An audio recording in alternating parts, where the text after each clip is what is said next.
स्वागत करते हैं आपका आईआरए की डिफेंस सूट के आज की सीरीज में। तो चलिए बात करते हैं इंडिया के एम का फाइटर जेट को नेक्स्ट जनरेशन रेडार्स का इस्तेमाल करके स्टेल्थ शील्ड दिया जाएगा। इंडिया की 5th generation advanced medium combat aircraft यानी एम का प्रोग्राम में नए टेक्नोलॉजीज यूज किए जा रहे हैं, जिसमें फ्रीक्वेंसी सिलेक्टिव सरफेसेस यानी FSS रेडोम्स शामिल है, जो रिसर्च सेंटर इमारत यानी RCI ने डेवलप किया है। ये रेडोम्स मेटा मटेरियल से बने हैं, जिसमें खास इलेक्ट्रोमैग्नेटिज्म प्रॉपर्टीज होती है, जो स्पेसिफिक रेडियो वेव फ्रीक्वेंसीज को चुनकर एलो या ब्लॉक करते हैं। एमका के कॉन्टेक्स्ट में FSS रेडोम्स रेडार फ्रीक्वेंसीज को फिल्टर करते हैं, जिसमें एयरक्राफ्ट का रेडार सिग्नेचर कम हो जाता है और एनिमी रेडार स्क्रीन्स पर उसको डिटेक्ट करना मुश्किल हो जाता है। ये सरप्राइज और सर्वाइवेबिलिटी को कॉम्बैट में एश्योर करता है। FSS रेडोम्स एमका के सेंसर्स और कम्युनिकेशन सिस्टम्स के लिए क्रिटिकल फ्रीक्वेंसीज को मेंटेन करते हैं, जिससे स्टेल्थ को कॉम्प्रोमाइज किए बिना सीमलेस ऑपरेशंस होता है। ये इंडिजीनियस टेक्नोलॉजी एमका को दूसरे 5th जनरेशन फाइटर जेट्स के साथ सेट कर देता है, जो सिमिलर रेडार डिफीटिंग मेजर्स का इस्तेमाल करते हैं।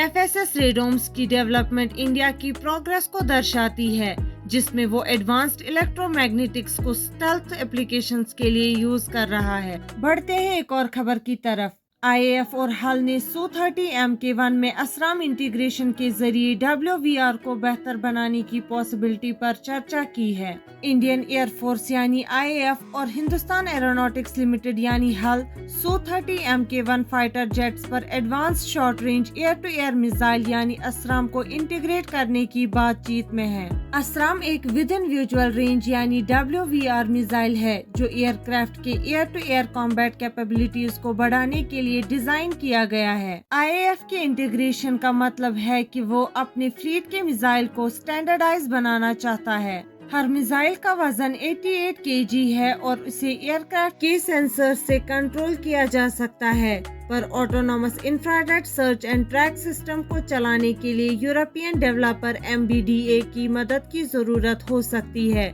जो कि रशिया पर चल रही आर्म्स बंद के कारण मुश्किल हो सकता है। अगर ये काम सफल हुआ तो IAF अपने पूरे Su-30 Mk1 फ्लीट को थोड़ा करके मिसाइल से इक्विप करने का प्लान बना रही है। बढ़ते हैं एक और खबर की तरफ। एस्ट्रा Mk3 का इंतजार है, जबकि तेजस Mk1A के मेटियर मिसाइल्स के सपने AESA रेडार के कारण अभी रुक गए हैं। इंडियन एयरफोर्स यानी IAF ने सोचा है कि उनके तेजस Mk1A फाइटर जेट्स को advanced meteor air to air missile से इक्विप करे, लेकिन यूरोप के मैन्युफैक्चरर MBDA ने शुरुआत में इंटीग्रेशन को मना कर दिया, क्योंकि तेजस के रशियन ओरिजिन और इस्राएली रेडार के साथ कैपेबिलिटी इश्यूज थे। IAF और MBDA के बीच की नेगोशिएशंस ने एक पॉसिबल सॉल्यूशन पेश किया है, जिसमें MBDA ने इंटीग्रेशंस को रिकंसिडर करने की इच्छा जताई है।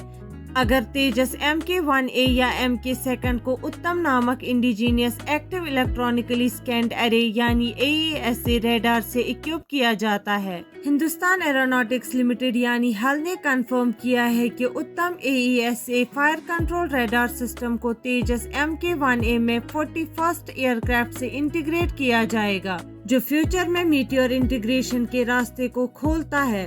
हमारे साथ बने रहने के लिए शुक्रिया। मिलते हैं अगली खबर के साथ अगले वीडियो में।